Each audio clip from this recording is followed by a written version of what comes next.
The Dice Tower is made possible by listeners like you. Thank you for your support. And by Cool Stuff Inc. Cool stuff in stock at coolstuffinc.com. The Dice Tower, episode 526. Essen 2017.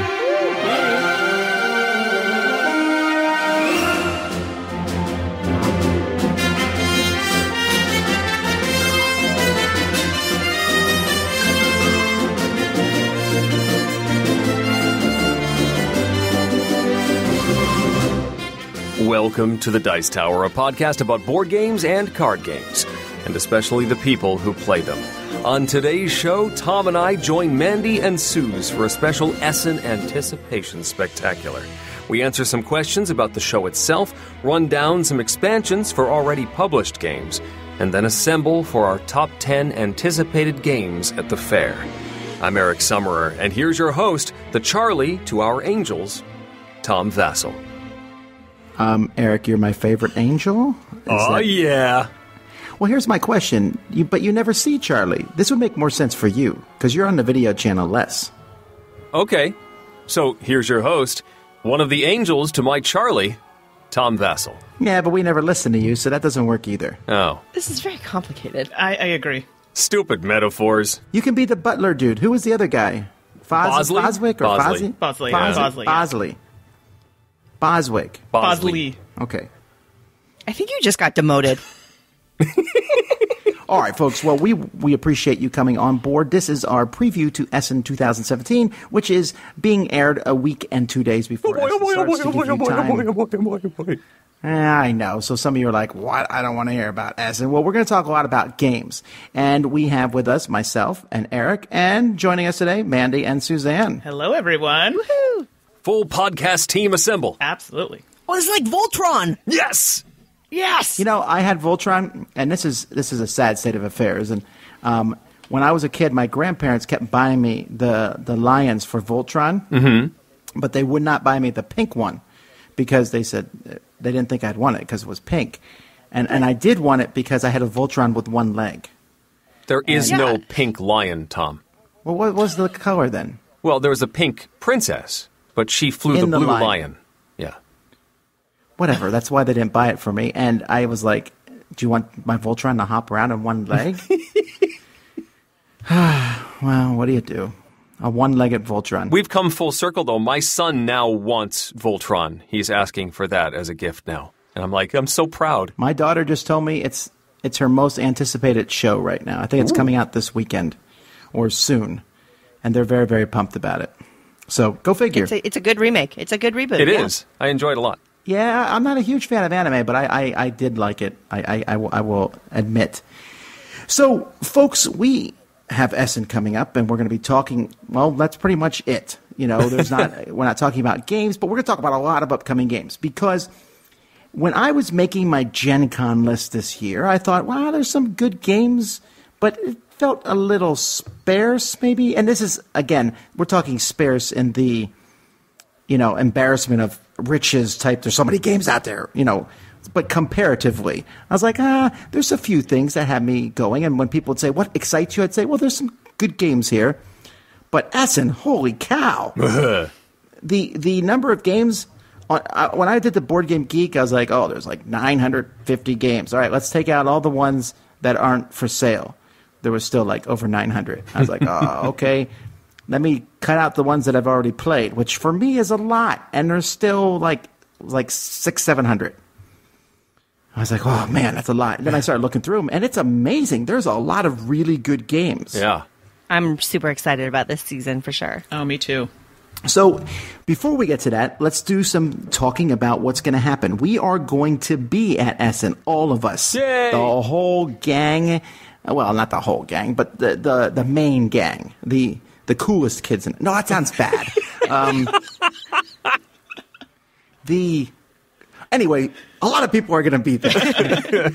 So all four of us, and also Sam and Z from the video show, and Jason will be there, and Dan from Dan and Core will be there. Dan Hughes. And Andre, one of our reviewers, will be there. And if I can quick pull up the schedule, I can tell you who else will be there. Ronan and Anna and Santi and Uli and Danielle, and that's all I have on the schedule. But I'm sure other people will be there. I think even Rodney Smith's going this year. He is. I heard him talking about it. He's not part of the Dice Tower, but secretly he is. He's a friend. Just when you see him, tell him, here's what I want you guys to do. When you see Rodney, say thank you for your work on the Dice Tower. Oh, that'll make him real happy. And if enough people say this to him, eventually he'll join us. That's our goal. I'm on board. No, I got the Alien Artifacts game in the mail, and on the side of the box, it's like half the side of the box. It's like, skip the rules. Go to watch it played, which is two things. I'm like, wow, Rodney's a big deal. But secondly, wow, Portal's really has a problem with the rules. But sorry, but it was huge. What can I say? But anyhow, so we're all going to be there, and our booth is in Hall 7. It's H106. So we want you guys to swing by and see us. We'll be in the middle of one of the indie halls. Last year we were in Hall 6. This year we're in Hall 7. Why would you want to come by?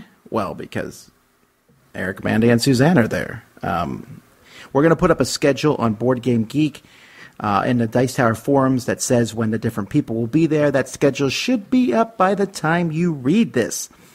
By the time you hear this. Yes. Unless this is being transcribed in a video, in which case you actually are reading it. I'm confused. It's been a really long day. Secondly, you might want to come by because we'll have some promos there. We have the new Eric Summoner there. Oh, so boy. You can come by and Eric will sign that for you. Or not, if you don't want to. That's true. Don't get him. Don't waste the ink on him. And we have a few other promos there. The King of Tokyo promos, just some other stuff there. So come by, but don't feel like we're like pushing you. If you just want to come by and say hi, that is what we mostly want more than all, for you guys to come by and say hi to us. Also, on Friday, you might want to come by early because Friday morning we hand out the tickets for our show. Our show is going to be at 4 o'clock on Friday. It's hosted by Yellow. We want to thank them for getting the room for us. And all of us, plus Sam and Z, will be there, and it will be fun. It will be very similar to last year's show. We hope you guys come by for that. But you're going to need a ticket because we always run out. So we wait till Friday to hand them out so that the people who can't come to Essen until Friday have as fair of a chance as those who get there early. And if traffic has been any indication, if you are there on Friday, be sure to get there nice and early so that traffic doesn't keep you from getting to the booth on time. You've learned that, Eric, haven't you? I have. Yes, I remember hopping out of our rental vehicle in the middle of the street because we were running late due to traffic. Yeah, well, that was a lesson we all learned last year at Essen. So, also, let's see, another event we're going to be at is going to be on Saturday night. So Saturday night, hang on, let me pull this up here so I can read this. We are going to be at an event for gaming. I know it's weird. We always say we don't play games at Essen, but this year we're going to. It's run by Dice and Mystics Fringe, and this is going to be at a game location at Bochum. It's 15 minutes away from the Spiel. They have gaming from 4 p.m. till midnight. We're not going to get there till like 7:30. But they're going to also have food that you can order when you're there. But they said free coffee and tea, so that should appease most people, I think. Oh, boy. There's also a pre-production copy of the game Canyon Cup. This game's not going to be at Spiel. It's going to just be there. And it's also, you're going to be able to play a pre-production game of a game called Tsukiyumi Full Moon Down, which is currently on Kickstarter. So if you want to do this, there's only 30 spots left. Well, I announced this on Board Game Breakfast yesterday, so maybe less. You want to email them at contact@diceandmystics.de. I'll try to put this in the show notes so you can see that. It's a closed event. You can't just come in. But if you give me your name, you can do that. And we'll all be there. So if you want to play games with us at Essen, this is probably your only chance, really. I'm not even promising that because I'm just going to go there and stand and glare at people. Really? No, I'm going to play a game, man. I never play games at Essen. This is my chance. I'm so excited. And, I've never been to Essen. So when you say you don't typically get to play games at Essen, I have no idea. So sounds like a fun time to me. I think you'll get a chance to play something. Yeah, I was about to tell you it's Gen Con, then I remember you run Gen Can't. Mm-hmm. It's hard to explain. I guess this is the segue into that. We want to talk a little bit about Essen. If you've never gone before, it's really a unique experience because most big conventions have a exhibit hall. That's all Essen has, except there are 7 of these exhibit halls. Right. Well, the Messe, the exhibit center, the convention center, basically, is made up of these little pods. They're these modular halls, so depending on the size of whatever event is going on, they can open up different sets of these halls and make it the right size for whatever event is there. So the Spiel event takes up, let's say, Hall 1, Hall 2, Hall 3, Hall 4, which is sort of this galleria. Nope. Hall 4 is not open this year. Oh. It's 1, 2, 3, 6, 7, 8. Okay. I don't think I've seen 8. This is going to be new. 8. I know. 8 is behind 6 and 7. 8 is the hall where the newest game designer publishers are. I'm sure of it. If you come in the main door, you come in at Hall 3. And then there's between Hall 3 and the other halls, there's these big walkways, and there's vendors selling food there.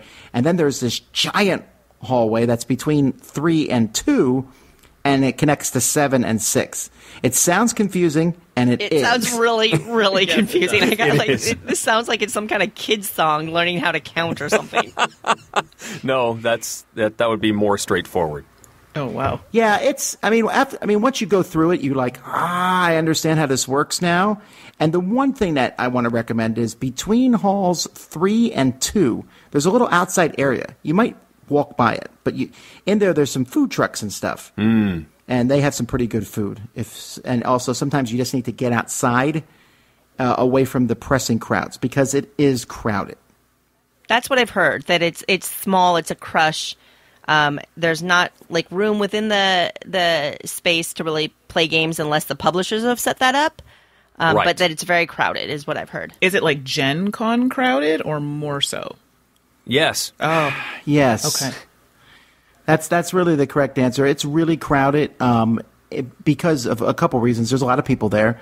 There's less cosplay there than Gen Con, so you don't have big people in costumes blocking pathways, but you have shopping bags. People pull carts around. I've never seen so many people buy so many games. But for a lot of folks who go to Essen, it's their once-a-year shopping trip.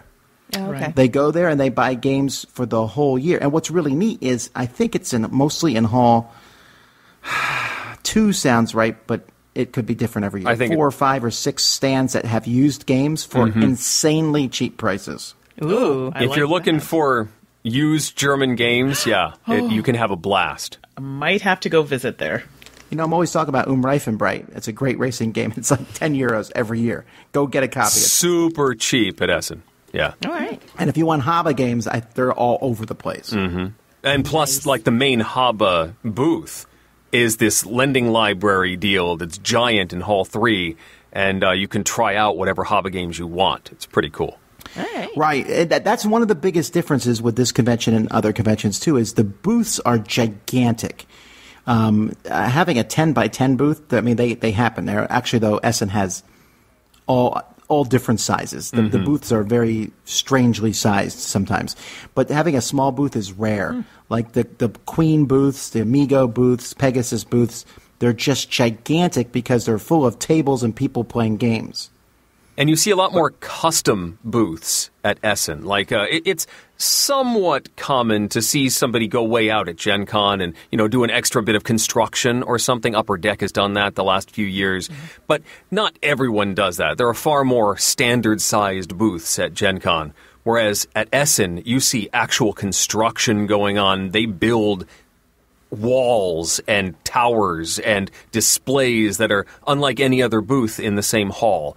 It's pretty impressive what goes on. That sounds like it really says a lot about what the gaming culture is over there and how important the analog gaming culture is in that region. Right. Yeah, well, they're bringing in whole families. I mean, it's really fascinating to me to see just whole families coming in and game. That's something I very rarely see at conventions. It happens. I shouldn't say rarely. We're starting to see that happen more and more in America, and I'm pleased about it. But here, you see everyone come in, and they're there to shop. So they do their shopping fairly quickly, and then they go game. They'll go to a booth, you sit down, and instead of getting a demo, they play the entire game. So it can be hard to find a game in the middle of the day sometimes, and I'll see people playing games on the floor, all over the place. It's crazy. So did you guys have any questions for us? I have so many. So my first one, it's kind of a strange question. Because I expect that I will be walking or traveling a lot, going booth to booth, checking out some games on my break. How is the flooring? Hard. Very hard. Yeah, actually, that was a struggle for us. I wonder if we got carpet this year. I don't know in our booth, but I'll tell you what. Bring the most comfortable pair of shoes you have. In fact, I need to put that down. It's my comfortable shoes need to be replaced by a more comfortable pair. Boy. But yeah, and we fortunately have some chairs in our booth. But again, I think that's why some people sit down and play a game, because that floor gets really hard. Yes, and also we talked about that modular hall system. Right. Unless Hall 8 is closer to that back entrance than I remember, you have to do a lot of walking. If you're staying at, say, the Atlantic Congress Hotel, you have to walk all the way around the mesa to get to the entrance of the hall. Yeah, I don't think they're going to open that back door, Eric. 8 is at the back, but... I would love it if they just opened up that back door. It would be so nice, because you're right there if they just opened up that back door. Well, if Essen keeps growing, eventually they'll have the whole convention center. Right. I'm sure they're being efficient. You would still have to walk through the convention center. It's still really far. I don't see how that changes much. Yeah. Okay. I mean, I think the important question hasn't been asked yet is what about the food? I mean, you mentioned that there's a space between one of the numbers and another of the numbers, and there's food trucks. Is that kind of the best thing? Because I think about some of the conventions I've been to, like BGG Con, which is a convention I adore, but the food options are abhorrent. Right. And things like that. So I'm in a foreign country, so I'm kind of excited to eat food there. Yes. So, I mean, this has almost a talking fair... about the potato chip. I know. Usually you're the one that talks about the food, but there's a fair aspect to this. And you'll find food stands, drink stands right next to the game publishers in many of these halls.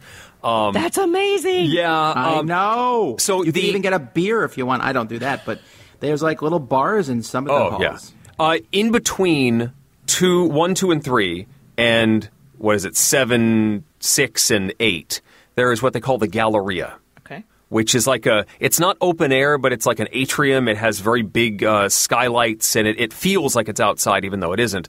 And they have family activities there, bounce houses, large family-style puzzles, and a whole bunch of food trucks and exotic foods. You can get the potato spirals that have been all fried, and you can get... Oh boy, there's bratwurst stands, there's currywurst stands, there's ice cream shops, there's slushy parlors, there's all sorts of stuff that you'll find readily available inside the convention hall. So for lunch, you're pretty well taken care of. That's amazing. I wonder if I can get Sam to compete against me in a bounce-off in the bouncy house to see who can get more air. I don't want to get kicked out of the country. Oh, come on. No, actually, though, it's funny because they have the things are for kids mostly, and it's really, every time I go there, I'm like, man, I wish I brought my kids, and I'm thinking, wait, that's super expensive. but I think my kids would love going to Essen. Oh, yeah. It really looks fun for kids. But yeah, I agree. Sometimes we get pushback from some listeners who are like, that food isn't that great in the halls. Those folks have never been to an American convention. The food at a convention center is abysmal. Yeah. The food at these I found so delicious. They got those good variety donors too. And there's a crepe sausage stand. Sandwiches. Crepe stand. Oh, there's crepes. Yes. Oh my goodness, I will be visiting that place That's frequently. Right. Well, I love crepes. I'm sorry. So what I'm hearing you say is I need to either invest in sweatpants or a size larger jeans before or just elasticized pack pants. those instead. Why not both? That's a fair point. Suzanne, elasticized pants. That's all you need. Good point. And comfortable shoes. Well, comfortable you're gonna work it off by walking about 12 miles a day. Yeah. So perfect. That's also a good thing. Anything else? So I've been told the trick about the luggage and another luggage. I mean, are there tricks and tips of how I should be packing this stuff? Or I need some tips here for bringing games back.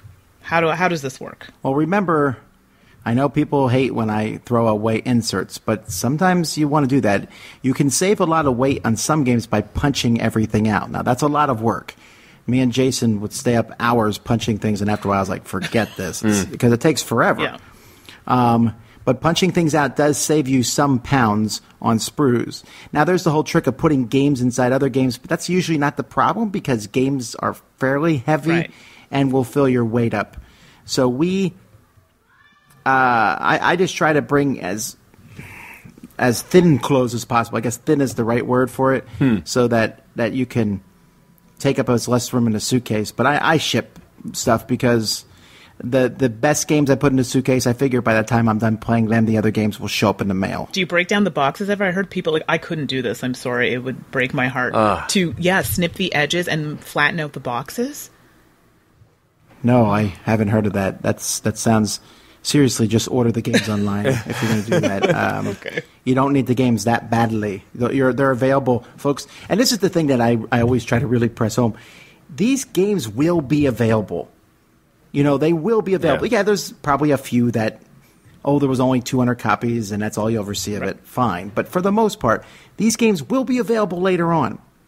And the things that are only at Essen are usually like little promos and stuff. Well, that stuff's easy to get in a suitcase. Right. Yeah. So, go hunt those down. But don't worry about getting every single game. For example, I knew a young man, two young men, who last year, at the very beginning of Essen, ran like mad people to go get Pandemic Iberia. Yeah. That game is on sale every single week at Cool Stuff. Okay, They could have easily have waited and helped out at the booth with everyone else. But we didn't know at the time. We thought it said limited edition. Limited. We had to get it. Oh, this was... Z and I tag-teamed. This was Eric? What? Oh, it was me and Eric and Z. Oh, I see. It's a lovely game, and I'm glad we got it. I'm glad you got it, too. I'm just saying, today, I looked on Cool Stuff, and it was on sale. All right. Okay, and fine. Z bemoaned that fact, and I said, next, don't run for games this year. Then he said something about, you didn't run, you just walk fast, like kids at the pool. We're not running. That's exactly what we did. We had to dodge all sorts of people to get there. It was way in the front of Hall 3. Anyway. So, it's not that big of a deal. There are games that I missed at Essen, and I don't miss much, but I missed games, and I was like, what? Oh, I'll just get it later. Because that's really how it is. I mean, it's cool to go there. It's cool to get games. Get the games you want the most. Right. Mm-hmm. You don't need every single game. Although it's hard. It really gets tough. Because you literally will see walls of games. I mean, huge wall. You can't, like, the game that wins the Spiel this Jahres, like, what was it this year? It was Exit. King Domino. Oh, it was the Exit, right? Oh, yeah. You're going to see Exit. Exit is going to dominate the Cosmos booth. They're going to have stacks of them. They're going to have the new ones there. They have the new ones. I still have German. They'll be in German. Yeah, no. Yeah, but I'm telling you, it's going to just, people are going to see that, and each booth, whatever their big game is, they'll have huge amounts of it. Yeah. And you look at them, you're like, I got to have one. There's like 600. I need one. So it's self-control, I guess. But yeah, there's different ways to pack them into suitcases and such. But really, it comes down to just get the ones you really want. Okay. Yeah, I like having the one suitcase as a limiting factor. I've got the big suitcase, my biggest one that I've got. In fact, I got a new one for this trip. Me too. And I pack a duffel bag in there, and that's where my dirty clothes are going to go. That's going to be my carry-on the way home. And so I can fill the suitcase with games, make sure it weighs under 32 kilograms, and once that's full, I'm done. I can't do any more shopping. And that's brilliant, can I tell though, you, the duffel that's bag? That's what I do. I have a huge duffel bag that I bring as a carry-on. That's exactly what I do. Mm-hmm. Oh, I like that area. And then if you have a really heavy game, that can go in the duffel bag too, exactly. So it doesn't mess your weight up. I think that's my trick is I find the heaviest game, and that goes in my carry-on. Absolutely. That was the only one. But that's my plan. No, that's great. What about any kind of other, like, just travel to Europe? For an American, they're probably like power adapters or I don't Canadian. know. Oh yeah. Anything else I should be afraid of? Anything else I should bring with me? Well, you already know about the power adapters because they are not the same in the U.S. as they are in Germany. Yeah, that's kind of a bummer if you forget one because you're going to want to bring one of those. I highly recommend batteries, portable batteries for phones. But, I always bring I I always bring a power adapter. I bought one that also has USB ports in it. Yes, I have one too. And that really helps with the charging of your devices. Okay. But the passport, of course, definitely have your passport. and cash, because you can use credit card at Essen now. You weren't able to use it ever there. But I don't know of any stand that doesn't take cash. They all take cash. Yes. Sure. And that is the primary methodology you'll see of people spending money there. Now, maybe it's changing more and more as time goes by, but it's very different than an American convention in that regard. Cash is a very handy thing to have. I've heard that especially the U.S.-based publishers that are going over have trouble doing credit cards overseas, and so it's easier for them just to take cash. The larger publishers will do credit card, but if you're dealing with any smaller booth, you're probably going to have to do cash. Oh. And I bought one of those belts that you wear. Is it yes. Under your clothes? Is that smart or not so much? It's not smart, but I mean, sometimes it's more of a hassle than anything dealing with, but it certainly keeps your cash secure and keeps your passport secure. It's not a bad idea to have. I would say it's not a big deal, but there was a small string of robberies last year. Several stands, R&R Games, was it Ludi Creations? Ludi, yeah, Ludi got hit. Ludi Creations, I'm sorry, yeah. And so that's unfortunate, and you can bet they're going to be on the lookout for that this year for sure. Yeah. In fact, one of the games that Ludi Creations has this year is based on that incident, correct? Yeah. Oh, that's Steal This Game. This game. Oh, that's interesting. I did not know that. Yeah, it was a Kickstarter, and I guess they're releasing it in a wider release. Oh, neat. All right. So you're ready? I'm excited. I'm ready. I'm excited. I don't know if I'm ready, but I'm going with lots of excitement. All right. Well, I think people want to hear us talk about games, so we are going to talk about our top 10 board games, with which we have not as much crossover as you might think, but that's partially because, as I said, there is a ton of games. I'm pulling up the preview. Now, there's two places to get the preview. One is Board Game Geek has a Essen preview. It's right on the front page. But there's also a place that I use, too, called Tabletop Together. And they have a tool there which is really handy for me, because what this tool does is it lets me pick the games I want and don't want and put them there, and then it lets me print them out, and it prints them out by hall. So I know which games are in what hall. That is helpful. It's a very, very handy thing. Last year I brought a whole binder. I'll be bringing it again this year where I can mark off the games that I needed to go see.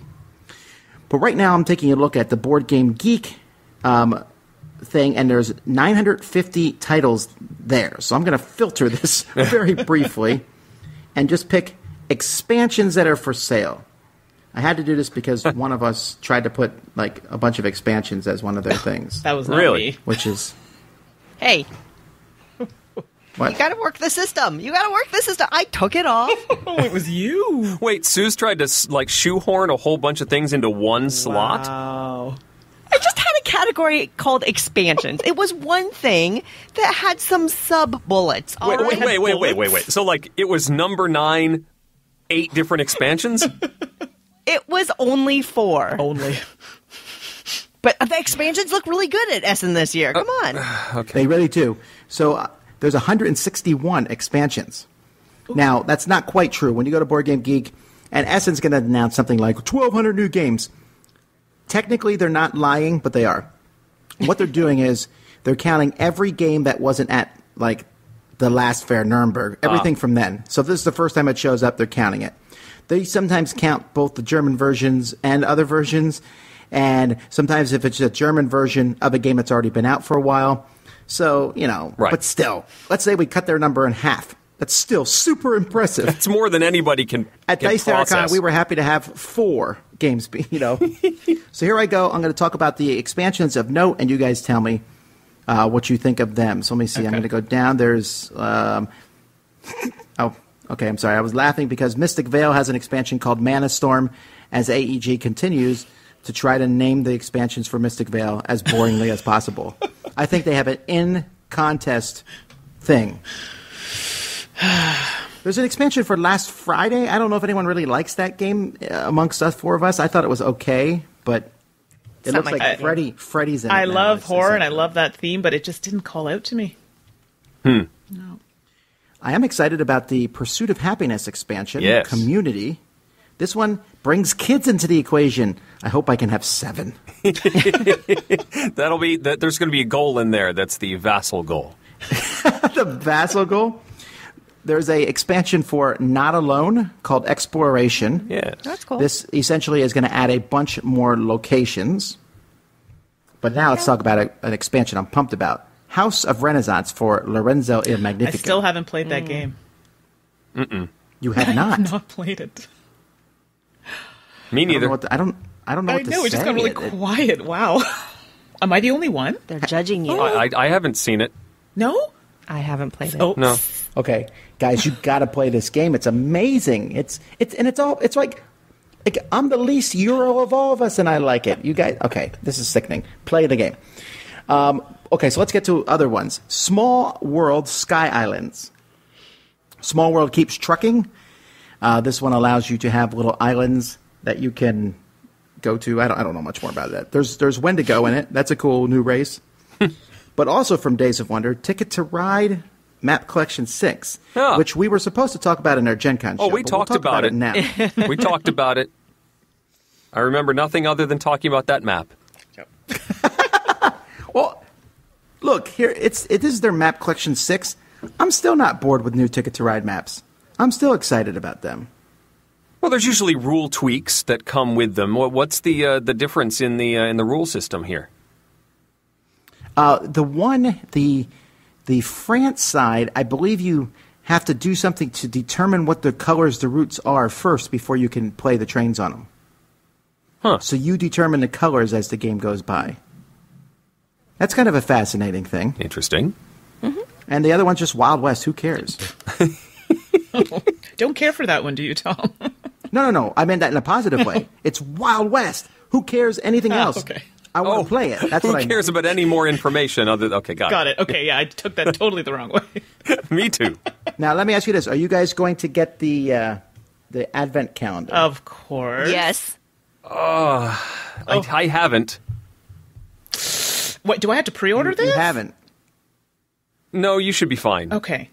No, and last year they even had a nice, more compact version because the one where you actually punch it out is really ridiculously... It's huge. huge. If you're not driving it's bigger than back my from torso. Essen. Yeah. Wow. Okay. But yeah, the travel version is just like envelopes. So for those of people who don't know what we're talking about, it's a calendar with 24 expansions for 24 different games from different publishers.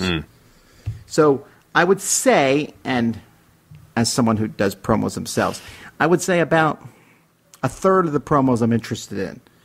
But there are some cool ones. The King of Tokyo, there was a King of Tokyo guy in it last year, the Cookie Monster guy. Ah, It's not in this year, it's actually at our booth. So if you want the Cookie Monster, come by our booth. we do have that.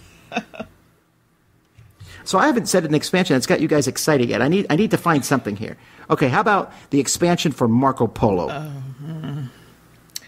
Marco. Sorry. Polo. There we go. Okay, I'm struggling here. Come Come on, I Tom, know. come Get on. it together. How about the theme packs for Deception Murder in Hong Kong? Yeah, I'm That's interested in not that. bad. I love Deception Murder in I Hong Kong. enjoyed it. I love that game.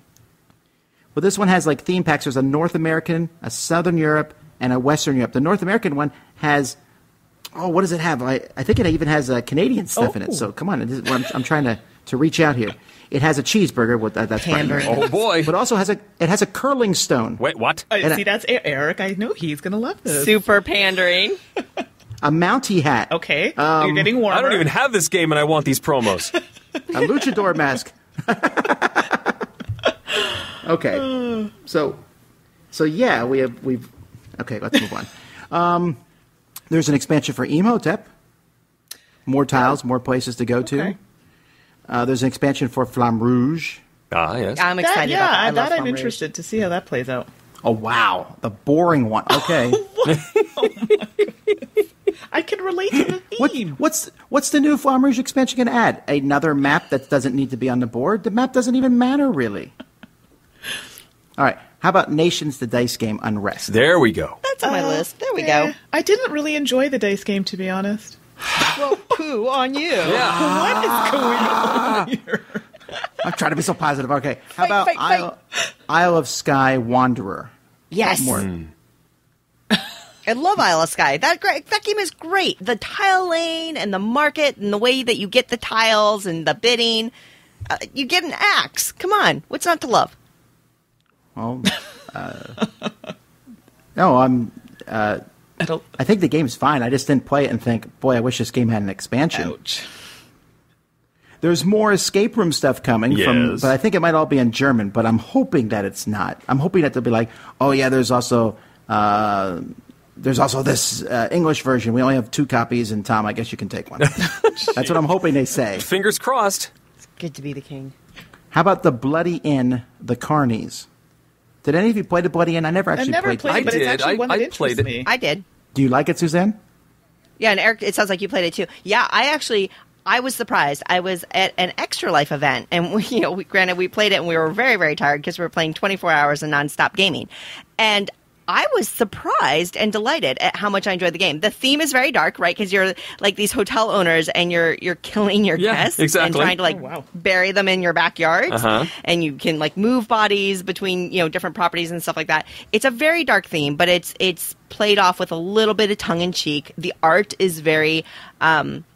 It has this gothic painterly style to it that I found appealing, and the gameplay itself I really enjoyed, and so I'm excited to take a look at the new expansion.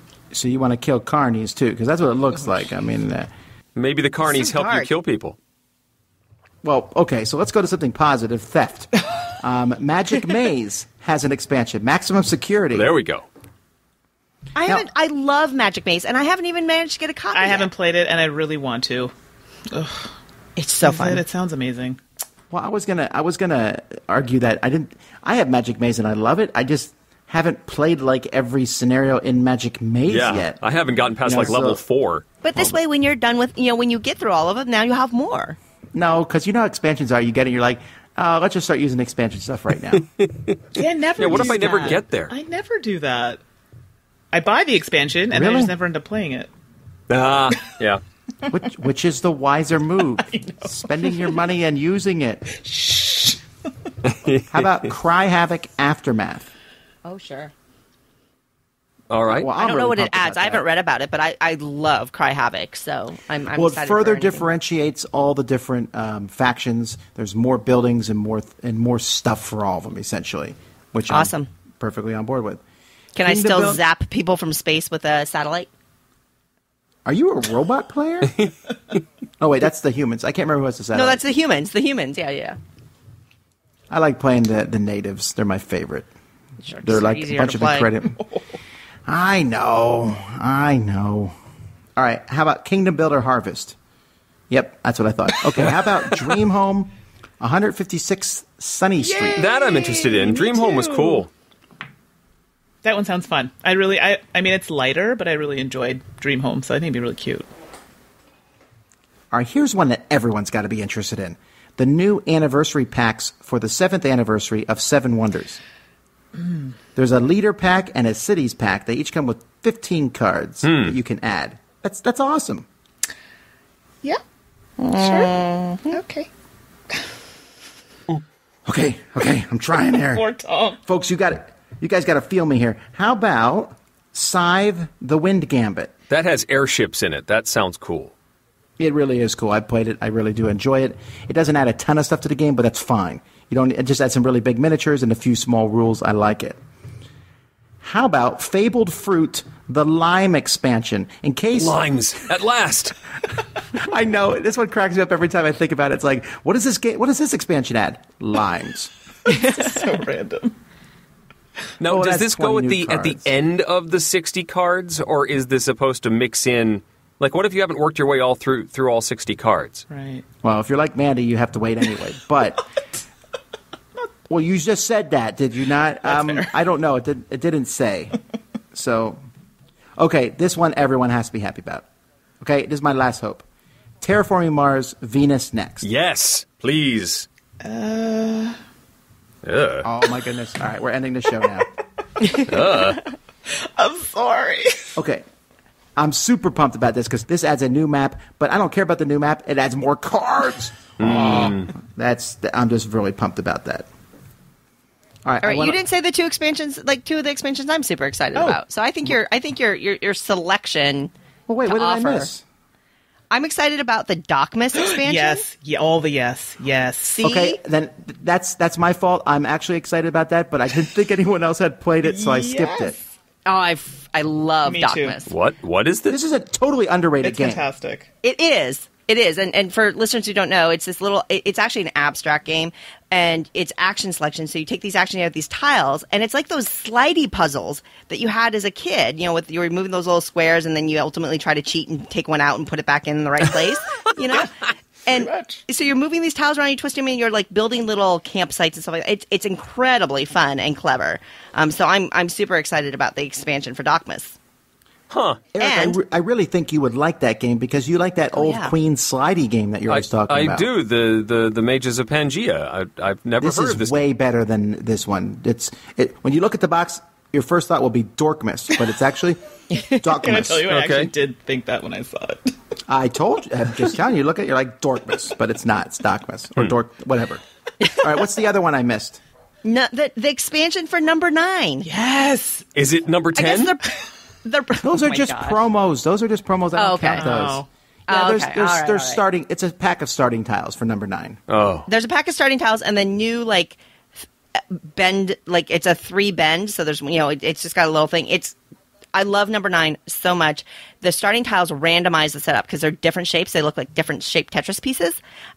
So every of the 4 players, you'll all have a slightly different starting tile, which will mix it up a little bit. interesting. You're right. I'm definitely going to get those. I just didn't. Yeah, there's promos. Well, there's if you count promos, I think there's so many promos at the thing. But yeah, I think these tiles are also. If you have number 9, you're definitely going to want to get these. Yep. Okay. Well, enough about expansions. All right. Let's get to the top 10. Are you guys ready? Oh, yes. I think so. Is it going to be 40 different games? Probably not. Let's see. Are the listeners ready? That's they're about to be assaulted with all of these awesome games. It's a Dice Tower Top 10!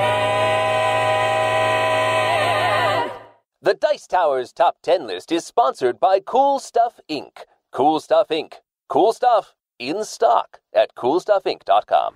Okay, so before we get into recording before we get into giving our top 10s, I wanted to talk a little bit about a couple things I did for myself. I didn't pick games that I've already played, and I'll mention those as they come up on people's lists if I've already played a game, because I want to talk about games I'm excited about, which is why the newest Portal game, which just slipped my mind. Ancient Artifacts? Alien Artifacts. Alien Artifacts. If you go watch my top, I did the same list on my top 10 videos. Alien Artifacts was on that list, but I've since played it, and the review will be out any day now of that game. So that's why Alien Artifacts is no longer on my list, and I added another game in. Other than that, like I said, it was really hard. I was actually able to make a top 20. I probably could have gone to top 50 if I wanted to. And I'm not even, for once, I don't think I'm going to give any garbage to Eric. Oh, good. Excellent. I'm looking forward to that. It'll be nice and pleasant. Well, maybe. Oh, no, I'm going to give you garbage on this. I think every game on my list is confirmed to be at Essen. Oh, okay. I have a couple that are fingers crossed. I'm pretty sure they're going to be at Essen. Yeah, that's should be allowed. There was 850 games to pick from, and you picked ones not on the list. Come on now. I picked the ones that were. I was a little upset because there are at least one of these games is officially confirmed to be there, and it's not on the list of Essen releases in the Essen list. It was very weird. Well, that's because. Okay, well, let's just get started. Here we go. We'll discuss it. Number 10. My number 10 is the latest from designer Corne von Moorsel from Koali Games, and it's called Power Ships. This is a modular track your racing spaceships, and it uses a dice mechanism with 3-sided dice, D3s, and it's got an inertia thing going on where you can choose to add or subtract a die from your dice pool, but also choose to keep dice that you've rolled, the values that you've rolled already, and then re-roll ones you want to try and re-roll, which sounds like an interesting mechanism that I want to explore. Power Ships, my number 10. I haven't heard about this one at all. Well, this one is I figured Eric would put this on his list just because I knew you liked the first game that this is based on. What's this one based on? Power boats. It's based on the game Power Boats, and they rethemed it and updated it for this one. Wait, Eric, you've never played Power Boats? I haven't played Power Boats. Oh. Wow. I just saw spaceships and I said, yes, please. Well, Power Boats is fairly well regarded, so I also think this one will be good. This one looks like it's a fast racing game, which I'm so many racing games are slow. This one looks like you really move far when you move your ships, so I'm kind of excited about that. All right, my number 10 is Harvest Island, coming out from Big Fun Games, and the designer's Chi-Fan Chen. And this is really a hand management and set collection style game, largely card based. And you are, it's like a harvest. You're growing seeds, and it's got this weather mechanism. So you're trying to basically optimize your crops for the different seasons and the different weather. And you know, Big Fun is a publisher out of Asia that I've found I really like their games in general. Their production quality is excellent. Their games tend to be really entertaining to me with some nice depth. And Harvest Island also looks gorgeous. It has this artist, Sin Yi Chu. And when you look at this game, it's all full of like fruits and plants, and everything is just gorgeous. So I like the theme, and I think that seed and planting with the different card placement and the weather mechanism looks really entertaining. So a hand management set collection game that is also beautiful from a publisher I've grown to really enjoy. Yeah, it's going on my list at number 10. That's Harvest Island. My number 10, and that does sound good. My number 10 is Zulareto the Duel. Actually, wait a minute. I just saw Z and Melody played this game the other night. They said it was Really? quite good. Awesome. And I remember commenting on it and saying how much I thought it looked pretty. I wasn't enamored with the box, but the board and stuff looked really nice. Sorry, got sidetracked. Okay, Zulareto the Duel is my number 10. I really like Zulareto. You know, it's a game that's, I think, held up over time. I like the idea of a zoo. I've always wanted to own my own zoo in a game. What? You know, although some people might argue. Anyway, so the zoo, Loretto the Duel, I think Euro games have had such a good track record of taking a good, solid, medium-weight Euro game and changing it into a two-player game. Mm-hmm. Best case in point was Seven Wonders the Duel, which is just amazing. So I'm hoping that's the case here. This is kind of interesting because Zoo Loretto was originally based on Coloretto, and now it's coming back around here into a dual game. I'm just hoping this is really good. And besides, you get to get animals. How can you argue with that? It's always fun. You can't argue with animals. They can't talk back. That was in my top 20. Was it really? Oh, good. I feel better now. Zulareto, the Duel. So my number 10 is Castles of Burgundy, the dice game. It's designed by Stefan Feld and Christophe Toussaint, and it's published by Ravensburger. So if you're familiar with Castles of Burgundy, this is a take on that. So there's a bit of set collection in this game, some trade, commerce. But here we have basically a roll and write. So I know they're still using the hex formula, and I believe there's colored parts of the board, and you're trying to block off or take off as many of those spaces as possible with the use of rolling dice. Now I know Suzanne potentially has played this game or knows a little bit more about this game. And well, it's a Feld, it's a roll and write, right up my alley. So that's my number 10, Castles of Burgundy, the dice game. I have played it. You have played it. Okay, I wasn't sure. My local friends and I went to this extreme lengths we ordered a case from France as a group buy. How was I not included on this group buy? Because you live in Canada. What is going on There's no here? mail in Canada. Unbelievable. Was it worth it, Suzanne? Yes, it's so good, Mandy. It's got to stay on your list. It's so enjoyable. Well, I'm gonna. No, don't ruin it. Bring it, Tom. No, I think it's good. I just think it's slightly too complex for what it is. I think roll and write games should be simple, and I feel like this one puts you in a slight straitjacket and at the same time has a little bit of one too many rules. I think there's just one too many rules. I like it, but it's like a 6. Oh, but it's a Feld. Felds are known to be, lots happening. Oh, you won me over now. I was going for point salad type game, but okay, fine. Well, we'll just agree to disagree on this one. I think it's higher than a 6. There are 3 different boards or sheets in there, so there's a little difference there.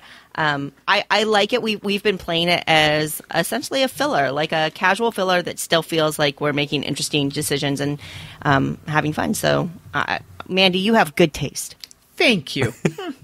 Harumph. Number 9. Moving on to number 9, I have the latest from Czech Games Edition. This is Pulsar 2849. It's a space-based game, and you're rolling dice and using those dice as action selection options. You're drafting the dice, which is not a mechanism that is particularly new, but CGE always has a nice twist on their stuff. They always present things well, and they have a great track record. So Pulsar 2849 is definitely on my radar in the number 9 slot.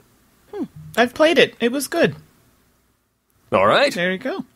Okay, good, because I always worry about space games. Well, and I'm not a fan of space-themed games in general, but I actually really enjoyed it. I was terrible at it, but I really enjoyed it.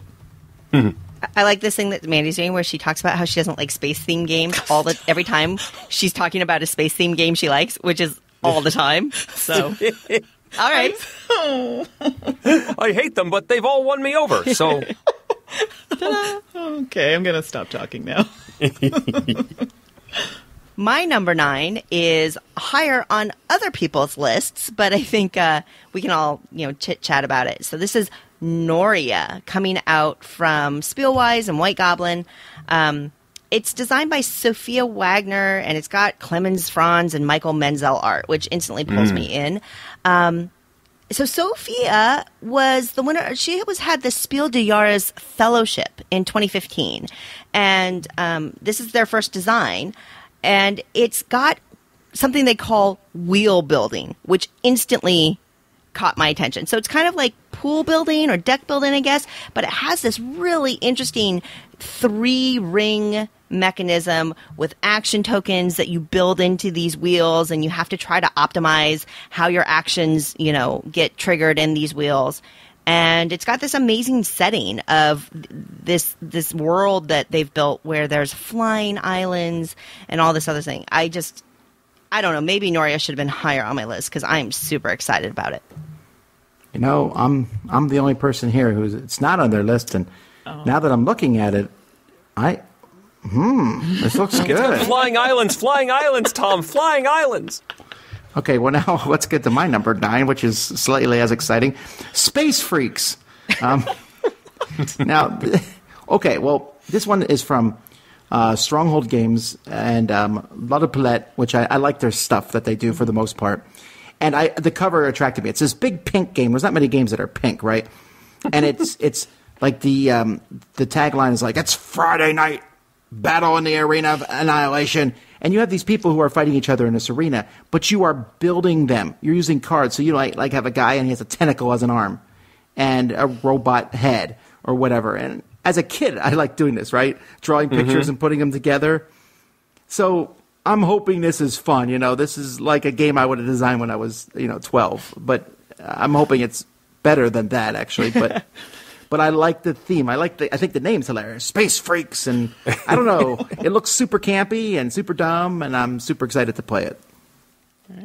All right. So I stopped at super dumb on that one. It definitely catches the eye. We'll go with that. My number 9 is Petrichor. So this is designed by David Chirkop and David Turksi, and the publisher is Ape Games. And in the lush world of Petrichor, you are a cloud. That doesn't sound overly exciting, but it's interesting. I know. That's this game. I forgot about the name of this. I saw this at Gen Con. You did. It was on Kickstarter. I wanted it, but the shipping was crazy for Canada, so I had to drop it, and my heart leaped when I saw that it was going to be at Essen. So you know the whole thing. Like, you're supposed to, your life is to expand and sire other clouds and water crops. I know it sounds really horrible, but when you that sounds great. Okay, because every time I explain it to someone, they go, really? A cloud? Weather? It sounds interesting to me. It's supposed to be a very interactive game, and I like the concept of using weather and clouds, and I like that kind of theme for a game. I don't know. So you're talking. I'm so tired of the same old themes. Exactly. This is something different. And that's why I kind of was drawn to it. And I like the fact that it's a slightly heavier game. So I'm really curious to see how the strategy works out, being the cloud, watering your fields, growing your plants. How is that going to work? So for me, this is my number 9, Petrichor. I'm really actually excited for this one. Yeah, it looks great. Number 8. Number 8 for me shows up elsewhere, but I will mention just briefly that I'm excited to try out Charterstone because I want to put stickers on the board. Seems like fun. Agreed. It's my number 8, Charterstone. You'll hear more about it soon. My number 8 is Ikazu, coming out from Haba.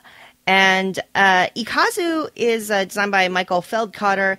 And, Haba's been doing this thing where they've been, diving into slightly more strategic board games from their, really well-known yellow box kids games. And I've really enjoyed these experimentations overall, and Ikazu looks like it's going to join that.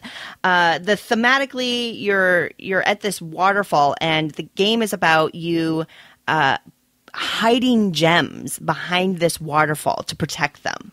And it has a really interesting looking modular board. And I'm not quite sure how it works from the photos, but it looks cool. And basically players are going to be placing gems in different columns from left to right in this, behind this waterfall. And what I found really interesting is that whatever column you put that gem in is how many cards you get to play. So if you put it in the farthest left column, or column 1, you get to play 1 card. If you put it in column 3, you get to play 3 cards. And then when the columns fill up, you score points based on how many gems you have in there, along with card play and all this other stuff. So between, and the art is gorgeous, and of course with Haba you're going to get really high quality production. So I think the game looks interesting. It looks light. It looks entertaining. And so that's Noria, my number 8. I'm sorry, that's Ikazu, my number 8. You really want Noria on that I'm really list. excited about Noria. I can't and wait. Ikazu. I can't wait for Tom's next one. Because you think I'm going to mispronounce it? Yep, something along those lines. Pronounce what, Tom? That's why I didn't pick. That's why I didn't pick Suzanne's number 8. That's in my top 20 because it's from Haba and their family games are good. Guys, I looked this up online how to pronounce it. Oh, okay. And it still didn't make any sense. Okay, so I think it's Nushfjord. Oh, very good. That's really right. good. I'm close because I practiced. That was very good. I knew this moment would come. I'm impressed. Okay, this is actually Tom's turned over a new leaf. This is the new big Rosenberg game. There's always, it seems, one every year. However, I don't think it's as big as his more grandiose ones. I think it looks closer to like the weight of Glass Road. I might be wrong. Exactly. Yeah. So that worries me a little because I like Glass Road okay. I love his biggest games, but you never know. So again, it's Rosenberg, and his one of those names that I'm going to try something he makes. So Nushfjord. Very good. All right, so my number 8 was already mentioned, Noria. So Suzanne, great taste, and yeah, that's it. That's my number 8, Noria. Okay. Number 7. Number 7 is Untold Adventures Await. I'm a fan of Rory's Story Cubes. It's a fun storytelling exercise, and this builds an adventure system around those story cubes. I'm looking forward to playing this as an adventure with my kids, and I think it sounds like a fascinating concept, and I want to see how it works. I really don't know exactly how it works, just that it uses the story cubes. I want to see how that happens. Number 7, Untold Adventures Await. My number 7 is Kepler 3042, or 3042, coming out from Renegade. And this was actually I don't know if it's a distribution deal or a reprint deal or whatever, but it was actually originally published by Placentia. And so there's some more in-depth reports of it, and it looks really cool. But this is the first of a few alignments that Mandy and I have. So those people that are that comment that Mandy and I have, our tastes are too similar in games. This episode will definitely confirm that for you. So or proof that you're actually one person doing 2 different voices. Yes, but don't let all our secrets out. Oh, okay. So that's Kepler 3042, which we'll talk a little bit more about. My number 7. My number 7, is this really on no one else's list? I left it off on purpose because I thought you might put it on yours. Oh, well, that's very generous of you. So the Gaia Project. Well, here's the deal. I don't even really like Terra Mystica. But I think I should like Terra Mystica. I feel like it's a mistake that I don't like Terra Mystica, because when I look at all the pieces in Terra Mystica and everything, I'm like, this well, except for that stupid magic thing. I hate that with a passion. But the rest of it, I'm like, this should make sense. But it just felt like pushing things around to me. But this one's in space. It's the sequel. It should be a little bit better, and it's in space. So I feel, I feel like it. I might like this one. I'm hoping. Gaia Project, the sequel to Terra Mystica, one of the highest rated games in BGG. Not like that proves anything, but still, it means a lot of people like it. So there's that. Gaia Project is Z-Man, correct? That is, yes. Z-Man did not show up on the BGG Essen preview list. You're right. I didn't see them at all. So I think I just missed this one. This is, I'm going to say it's 11. It's number 11. Wait, we get 11? Wait. Yeah, that's always the catch-all. When Tom names something that you forgot, you'd say that's the 11. That's the secret. Okay.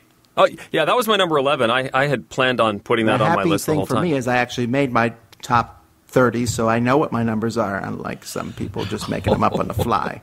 No one can prove anything. Exactly. You just said it on the show that you're going to edit it out of. I could, yes. Moo-hoo-wah-ha-ha.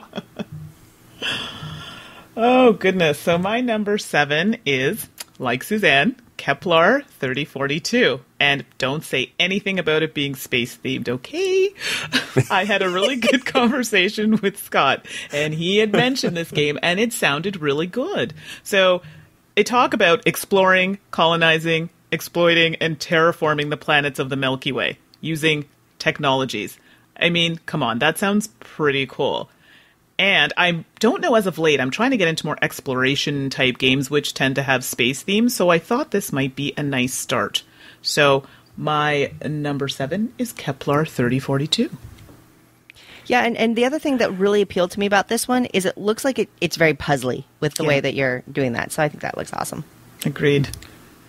So I played this. Oh, I haven't played the Renegade version yet. So that's my hold out and hope. I thought it was okay.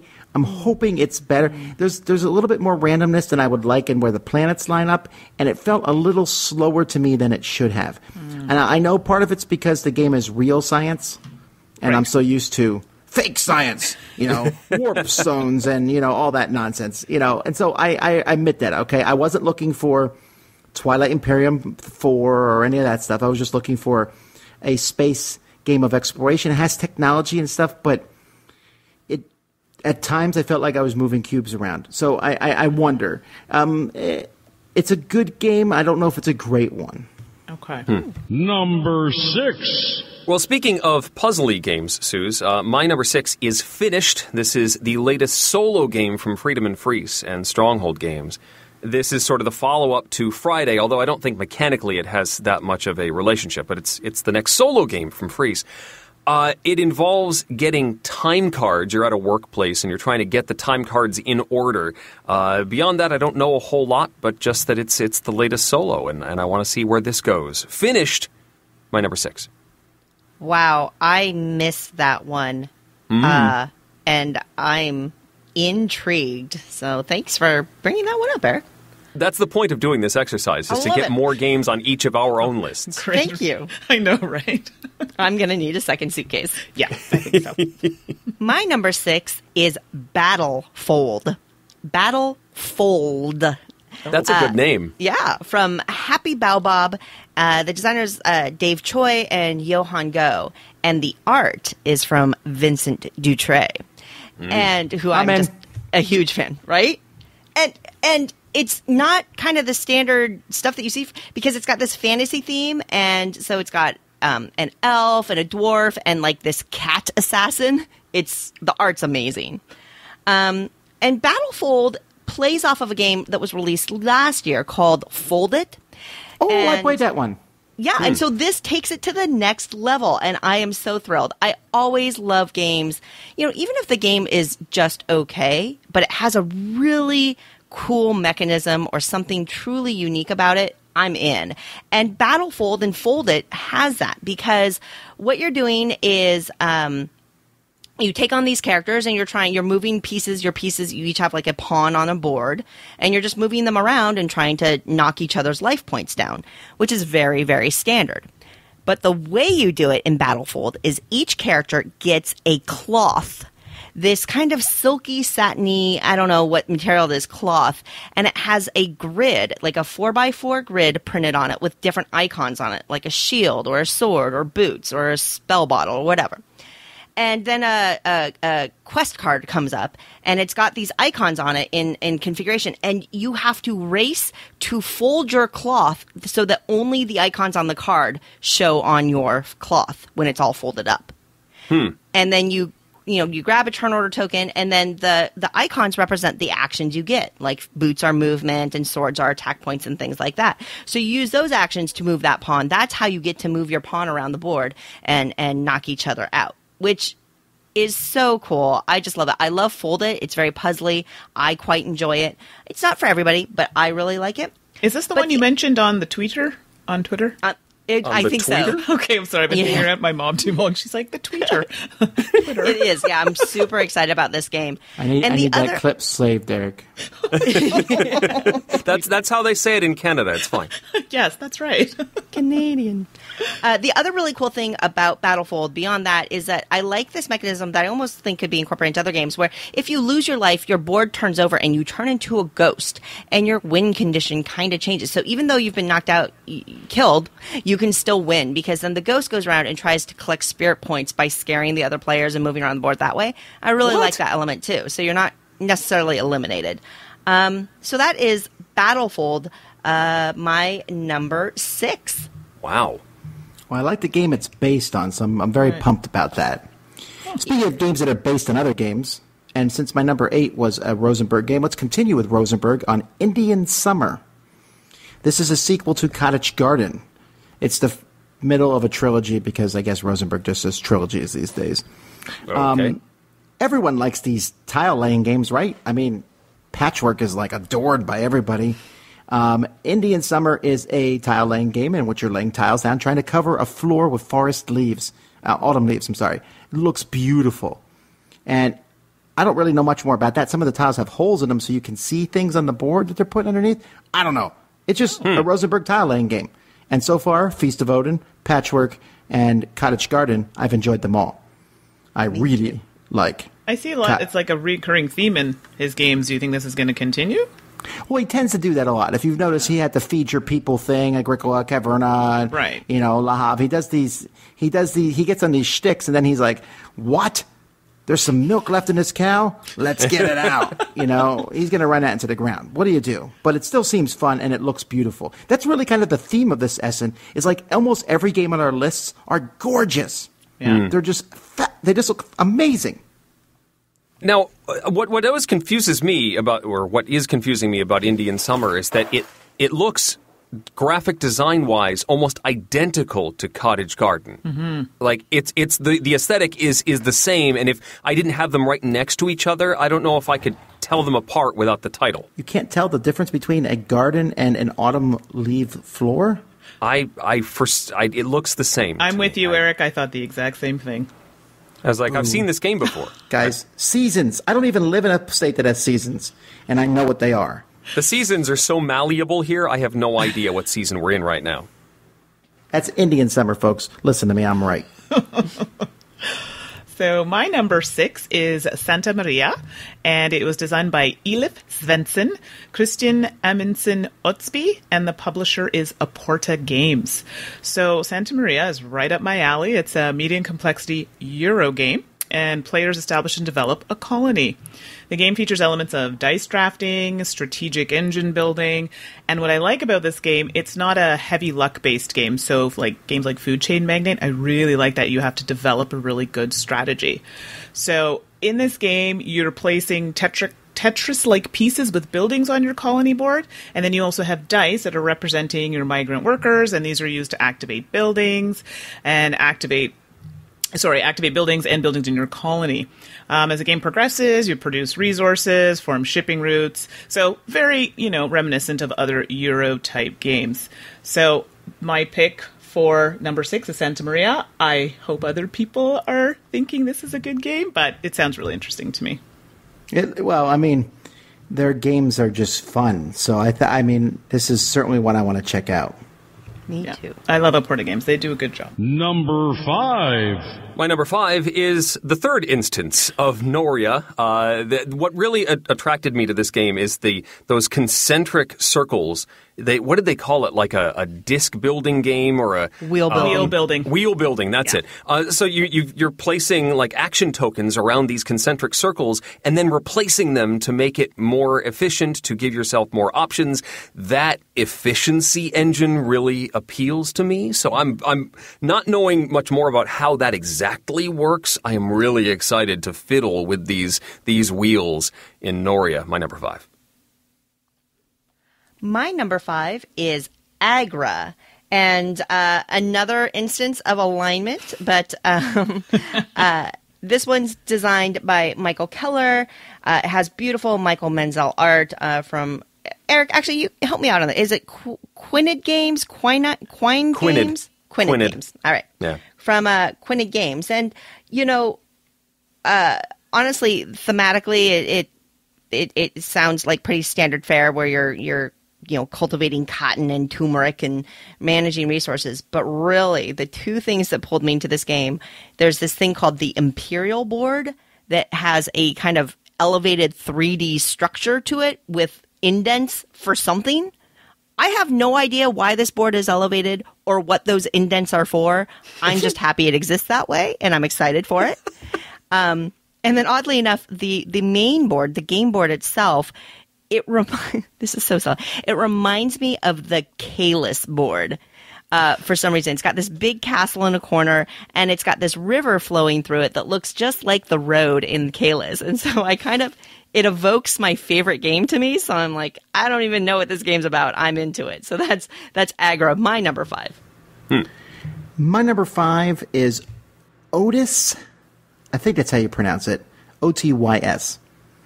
Although it just sounds like a guy from Virginia. Hey, I'm Otis.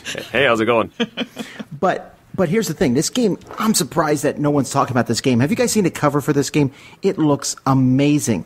And it's from Pearl Games. And does anyone else remember some of the other games they made? Pearl makes some Deus. pretty... Yeah. Deus They just released some of those other ones. I'm looking at the cover now. You know what I mean? Right, Tom. Oh my gosh. Anyways, it's escaping my mind right now, but I know they released some games that had previously existed that I quite enjoy. So what this game is, it takes place in the future, and a lot of the world's underneath water. I guess some water world, but whatever. But you are diving under the water to find things that will help civilization.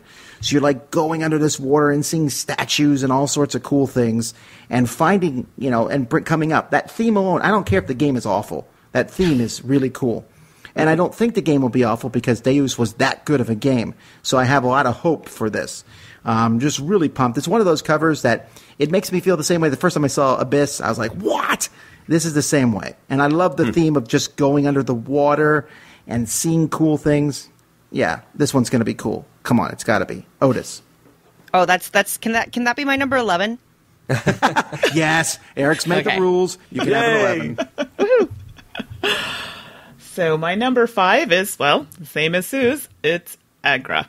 So there you go. Well, what do you like about it? What caught your eye about it? Well, I'm like, really? I'm going to repeat a lot of the things you just said. Oh, okay. Well, I don't know. So I figured I'd just, cut to the chase. Well, Gotcha. Exactly what Sue said, But, yeah. Okay. I just cut right to it. Okay. Number 4. My number 4 is Flee. Now, Friedemann Friese and Stronghold are releasing this trio of games that they call the Fast Forward series. That's basically a deck of cards where you don't read the rules first. You just start dealing stuff out, and the rules are integrated into the deck, and the game evolves as you go. Flee is one of these, and it is the cooperative... it's because it's Flee. You're fleeing from monsters. I don't know much more because I haven't played it yet, but it is one of these you don't know what's going to happen yet until you start playing, and the game evolves as you go, and you're working together, and that really appeals to me. I really want to flee with Flee. My number 4. This is in my top 200. Oh, good. Wait, Yeah. what? It looks interesting. That's because didn't they have several entries for this game? Maybe it was entries. Like in the list, I remember seeing, and I thought it was Flea. No, there's three of them. There's three games in this fast forward. There's Flee, Fortress, and I think Fear. Is that one maybe? Correct. Okay, that's what I'm that's thinking right. of. Yes, okay. This is actually my number 12 because, again, I had this prepared. But I'm with Eric. I'm just Eric, you never really did say what you thought of Fortress. No, I think we talked about it in one of the live shows. I enjoyed it as a concept.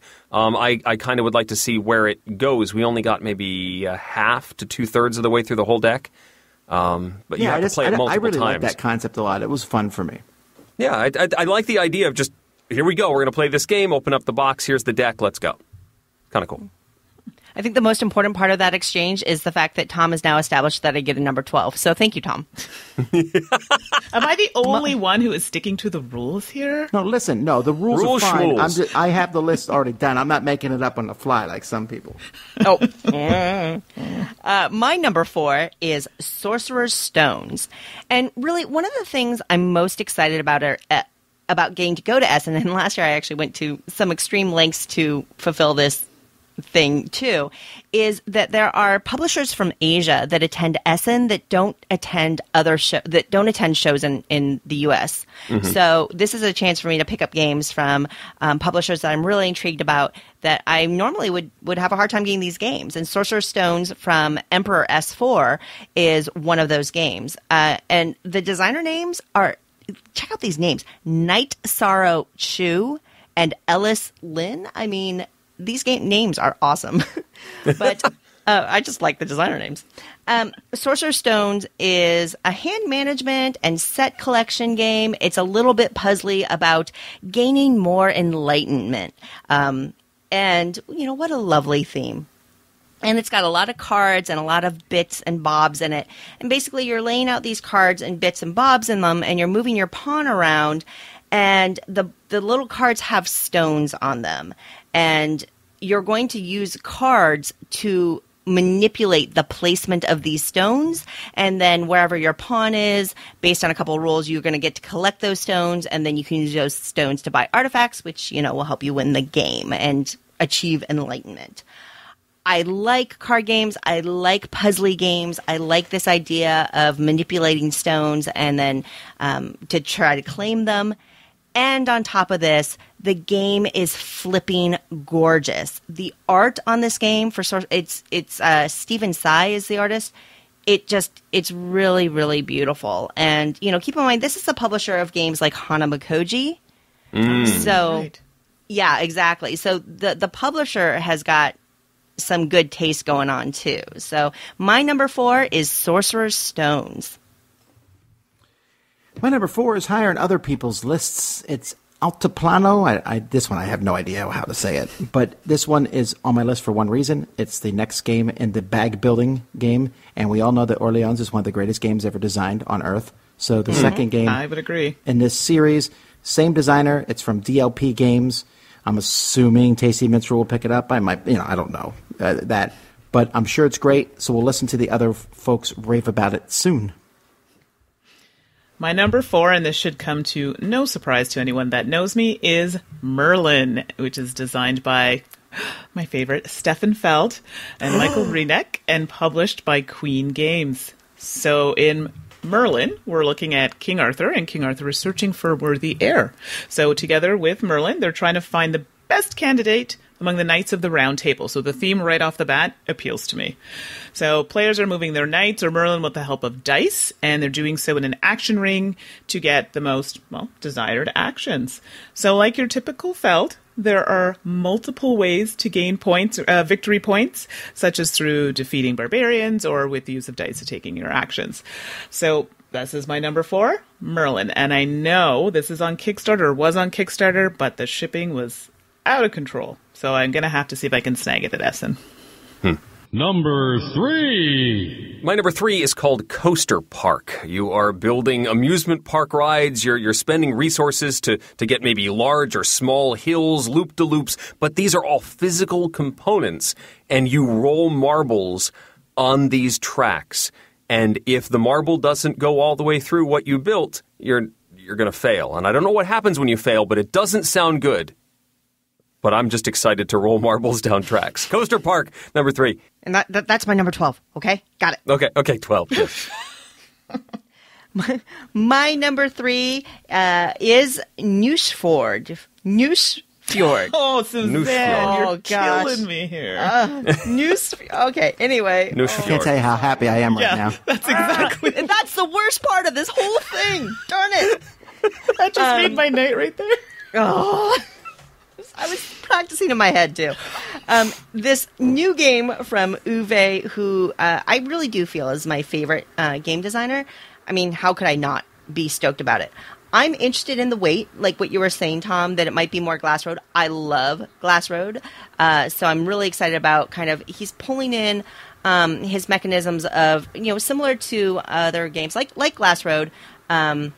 I think Or Labor, where you're clearing your personal boards, like you have to clear forests and things like that. So a lighter game that has that mechanism in it, about fishing in Norway, I'm excited for it. So that's my number 3, Newsfjord. Oh no!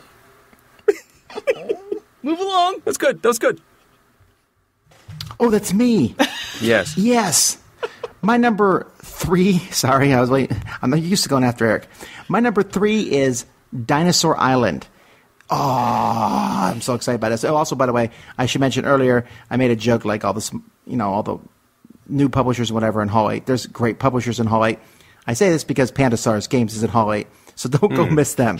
Also, Tim Fowers is in Hall 8 and other publishers. Oh. So, anyway, Dinosaur Island is Jurassic Park, the board game. They did everything except call it Jurassic Park. If you look at the cover, the old guy from Jurassic Park is there. They show a mosquito caught in amber. And in this game, you are building a park and trying to get people to come to it. An amusement park with rides, and you could even have raptors, but that's problematic maybe for you.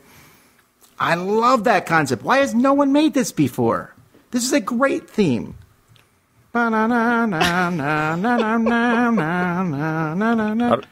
love it. Dinosaur Island, my number 3. I didn't know kickstarted there'd it. be I singing. can't wait. I'm excited for this one. So my number 3 is Charterstone, and I believe this was mentioned by Eric earlier on. It was. Yay! Good choice. It was designed by Jamie Stegmaier and one of the publishers, Stonemaier Games. So in Charterstone, I like the fact it's a competitive legacy game, and I'll be honest, I haven't played that many legacy games. In this one, you get to construct buildings, populate a shared village, and as Eric said, you get to put stickers in the game, which I like. But you can, from what I've been told, you can continue to play the game, even if it's been stickered from a previous game, you can still play and it won't ruin it. Is that where they're going with this game? It's not a game that's ruined once you've played it.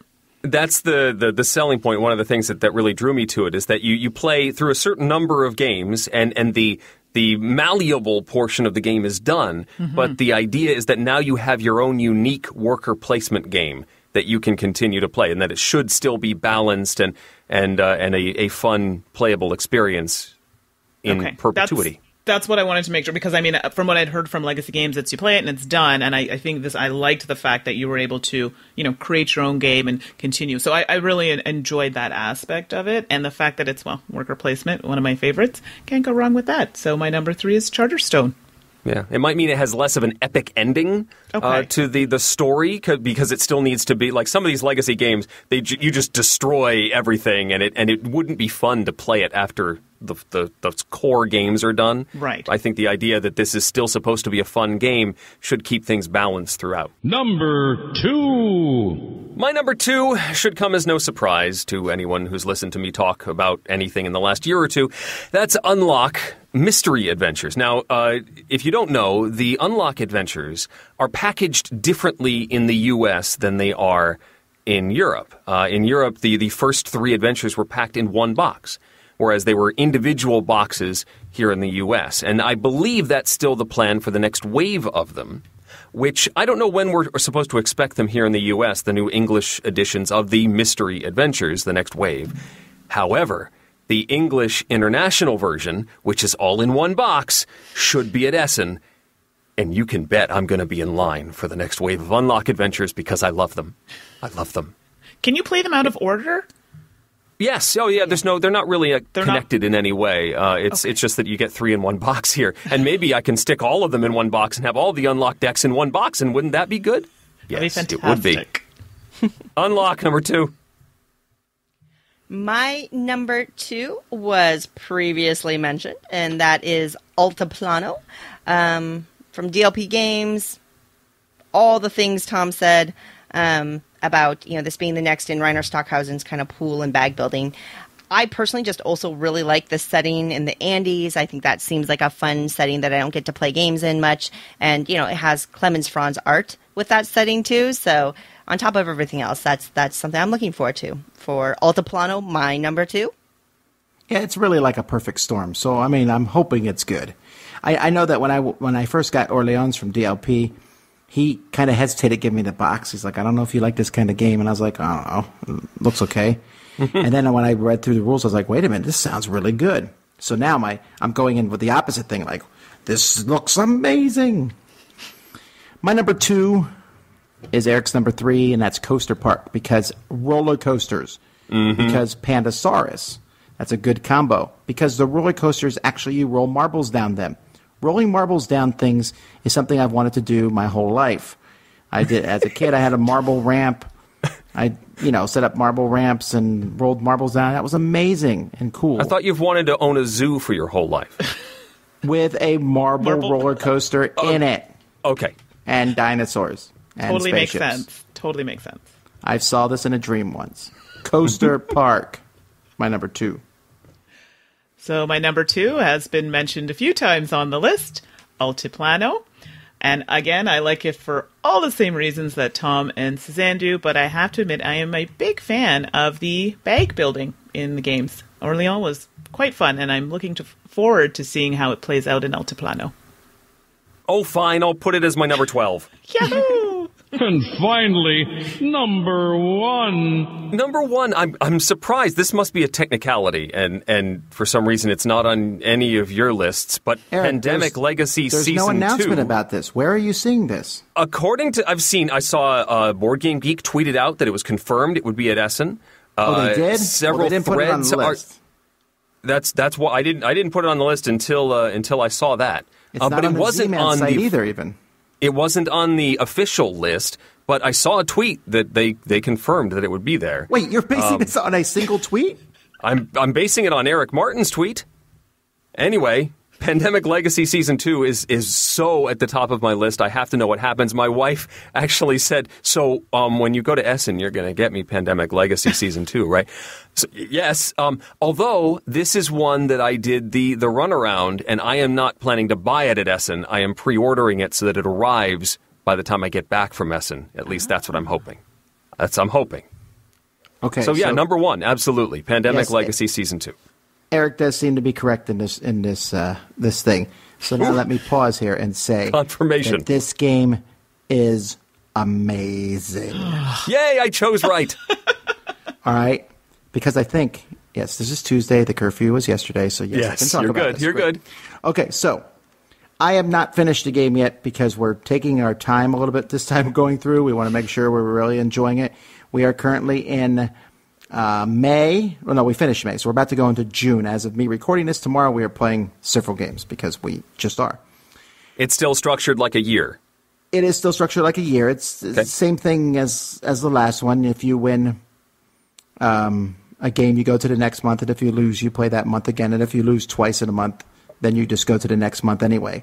There's a couple other similarities, but it's very different. It's okay. I'm going to be as spoiler-free as possible, but the gameplay is somewhat similar to Pandemic, but not quite Pandemic, the original gameplay, and yet it offers so many interesting choices.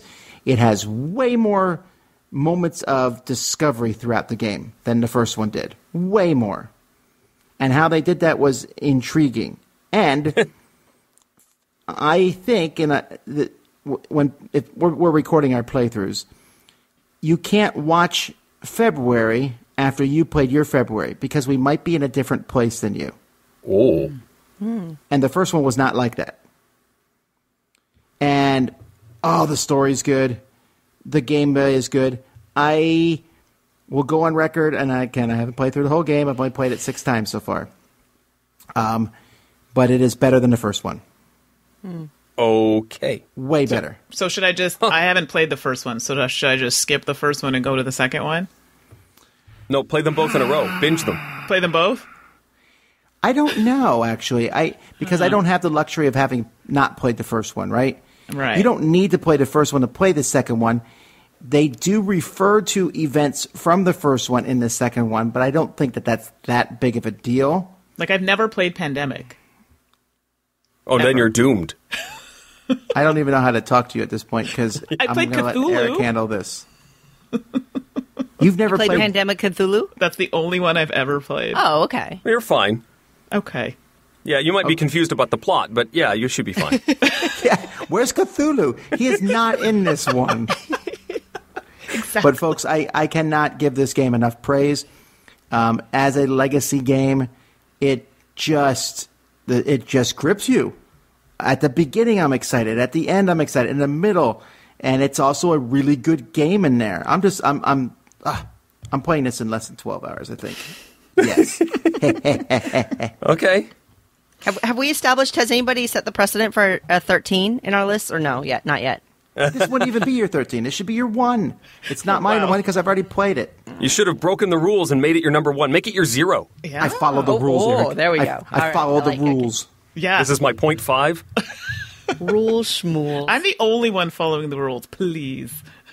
Teacher's pet. Yeah, that's right. All right. My number 1 is Riverboat.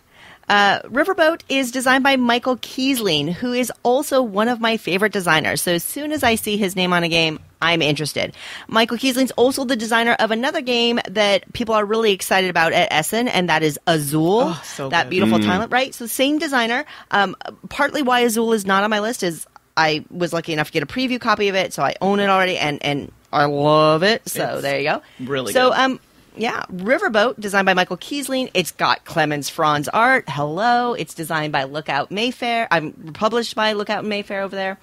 And, you know, this is a worker placement and tile placement and manipulation game because you basically get this like hex board. It's called Riverboat, but this is maybe one of my nitpicks about this game, potentially, I haven't played it yet, is it's called Riverboat, but it's mostly a farming game, really, because you're basically have a farm on the waterfront, and you're manipulating these tiles in your farm that represent different crops.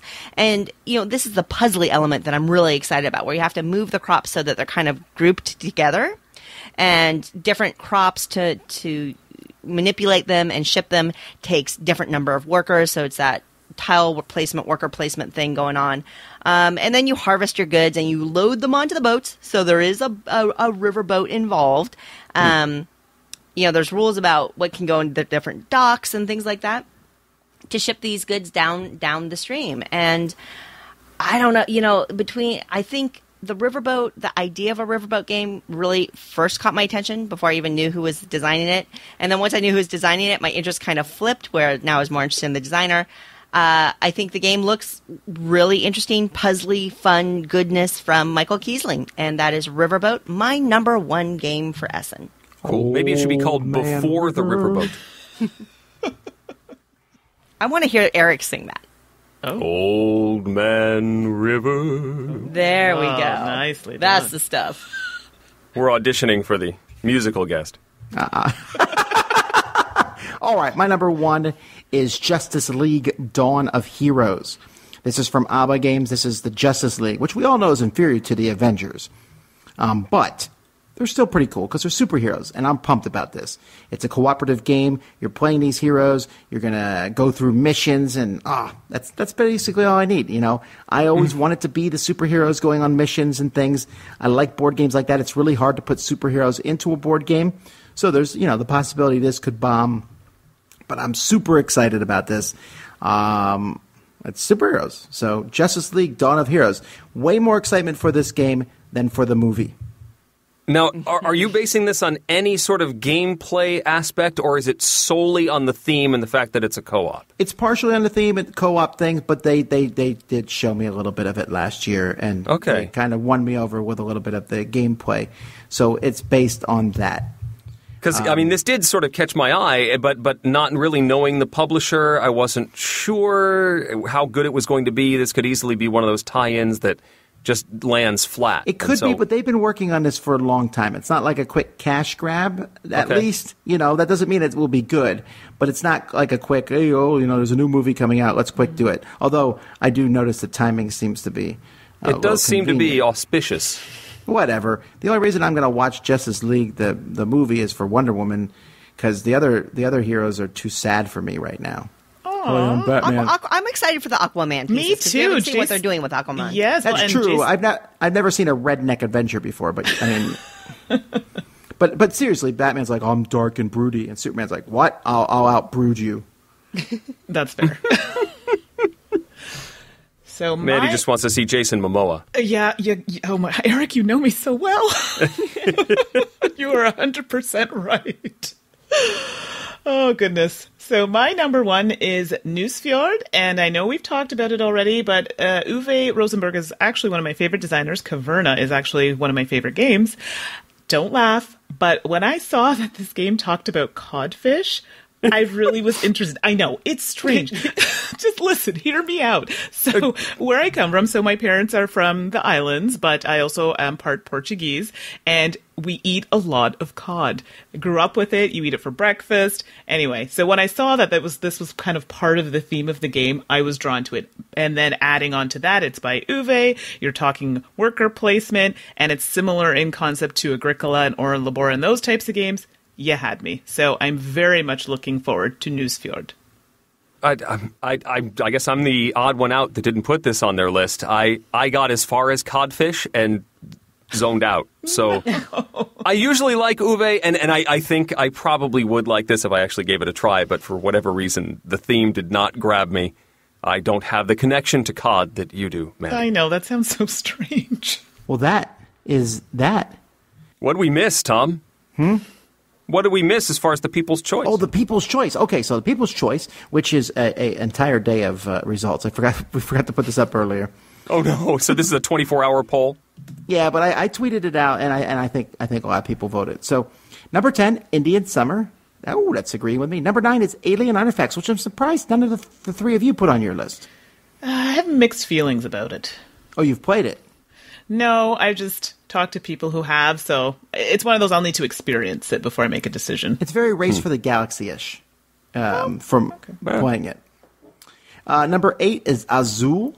Ooh, good one. That's a good abstract game. 7 is Clans of Caledonia. Now, this is a really cool, heavy Euro game. I'm surprised you guys don't like it. I backed it, so I'm getting it. Yeah. Eric, I think you would like this one. Okay. Number 6 is Merlin, so that's a point for Mandy. Woo. You didn't know we kept score here. Number 5, Photosynthesis, which I think... I still need to play this. Me you too. haven't played this yet? I haven't played it either. Yeah. Why hasn't everyone played all 2,000 games that come out in a year? All right.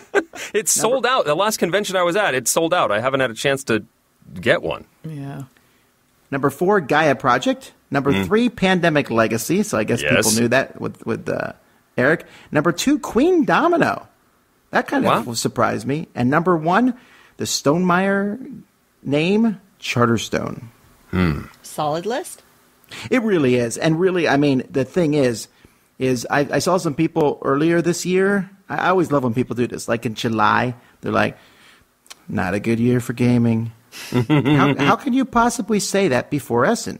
Yeah. Because Essen is when a lot of great games come out. This is going to be, I can tell you right now, it's going to be a hard year to pick a top 10. Oh. Hands down. Yeah. This is easily, I think, one of the best years in gaming. I think. I mean, now, I don't say this every year anymore, Eric. It's just every other year. Yeah. Okay. No, after that one year, I learned my lesson. And of course, these things only can be looked back in time. But this definitely is the most excited I think I've been about a bumper crop of Essen games. There are so many good games. It's a lot to see. It's just It's Mandy's going to be taking a private plane home, I think. No, Essen is like it's going to be heaven for me. I've been talking to Robert about all these games. And you know how he loves his wooden cubes. And I'm like, oh my goodness, this is me. Games that are worker placement wooden pieces. I'm so excited. Yeah. It's such a different vibe here, too, when you get to see all these publishers you don't normally get to see, all the kids game publishers, family game publishers, Euro game publishers. It's a different experience. Well, I'll say the same thing I say every year, folks. Please come by and say hi to us. I'm serious. I always see people like, well, we didn't want to bother you. Bother us. We'd like to say hi. I want you to come ask me to say shut the door, especially in a foreign language, because we need some more of those, some shut the doors. Come by Friday. Come see our show. Just come by the booth and say hi. But there's lots of great people there. You can see all kinds of designers who are the real people, the heroes of the industry. And there's a lot of great publishers who are heroes, with the exception of, one of the industry. But you can also say hi to Stronghold, too, if you want. So swing by. Say hi. We really would love to talk to you all. I think that's it. It's been a good show, a long top 10, but I hope you guys got some information on that. Mandy and Suzanne, thanks so much for joining us and making our show better. Yes, thank you. Thank you so much for having us. It was a lot of fun. And that, I think, is that. Folks, thanks so much for listening. Until next time, I'm Tom Vassell. I'm Eric Summerer. I'm Suzanne Sheldon. And I'm Mandy Hutchinson. And you've been listening to The Dice Tower. Thanks for listening. Promotional consideration has been provided by game publishers in the form of review copies of games. This episode, number 526, was recorded on October 12th, 2017. Coming up next week, Mandy and Suze take the lead, and then in 2 weeks, it's our live show from Essen with the whole gang. This podcast is sponsored by listeners like you. Thank you for your continued support. And speaking of support, the Jack Vassell Memorial Fund is dedicated to providing support to members of the board gaming community in their hour of need. If a catastrophic event has become more than you can handle, find out how we can help at jackvassell.org. The Dice Tower is produced by Tom, Mandy, Suzanne, and Eric, with assistance from Itai Perez, Derek Porter, and Rob Searing. Supersized value meals brought to you by Portion Explosion. Timothy Pinkham composed our theme, and hosting is provided by Cool Stuff Inc., where you can find great games at great prices at CoolStuffInc.com. Let us know what you think of the show by posting to the Dice Tower Guild at BoardGameGeek.com, following the Dice Tower on Twitter, or by emailing us at dicetower@gmail.com. And don't forget to visit the other shows in the Dice Tower Network, including The Broken Meeple, Start Space, The Game Pit, The Secret Cabal Gaming Podcast, and Board Game Blender. Find out more at dicetowernetwork.com. Until next time, from all the gang at the Dice Tower, have fun gaming. Hey, if you think about it, we're like the cardinal directions on the compass. Did you think about that? I don't get it. What are you talking about? North, south, east, west. There's Mandy's in the north. Oh. I'm on the east. Suze is on the west, and Tom's in the south. Perfect. We could be a map. I love it. I'm the map. I'm the map. I'm the map. Oh, gosh. I had considered saying that, like, Tom was the shredded to our never eat wheat at the beginning of the show, but I thought that might be a little too obscure. Yes. Next time. Next time.